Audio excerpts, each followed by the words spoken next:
சட்டசபையில் நடந்த டாப் 3 சம்பவங்கள். நம்பர் 1, ஜெயலலிதா சட்டசபை சபதம். 1989 சட்டசபையில் நடந்த ஒரு கலவரத்துல எதிர்க்கட்சி தலைவராக இருந்த ஜெயலலிதாவை யாரும் எதிர்பார்க்காத விதமா அங்க இருந்த பல பேர் அவமானப்படுத்தியிருக்காங்க.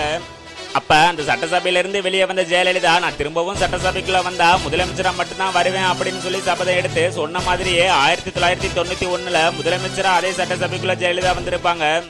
அதுக்கு முன்னாடி யாருக்கெல்லாம் விஜய் சிஎம் ஆனது பிடிச்சிருக்கோ அவங்க எல்லாரும் லைக் பண்ணுங்க.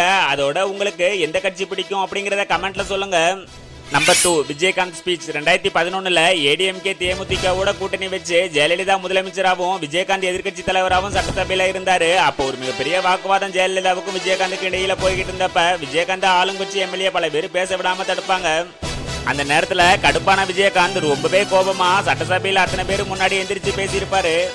நம்பர் 3, சிஎம் விஜய் சம்பவம். சட்டசபையில எதிர்க்கட்சி தலைவராக இருக்கிற உதயநிதி ஸ்டாலின் பல இடங்களில் வாயத்திருங்க சிஎம் பேசவே மாட்டீங்க அப்படிங்கிற மாதிரி விஜய் சொல்லியிருப்பாரு. அப்ப டிவி கேக்கும் டிஎம்கேக்கும் வாக்குவாதம் நடக்கும்போது விஜய் எங்க உங்க அப்பாவை காணும் அப்படிங்கிற மாதிரி ஒரு குட்டி ஸ்டோரியை சொல்வாரு. இதுக்கு எதிர்க்கட்சியில இருந்த பல பேர் நீங்க ஸ்டாலினை மறைமுகமா பேசுறீங்க அப்படின்னு சொல்லி சட்டசபையை விட்டு வெளியே போயிடுவாங்க.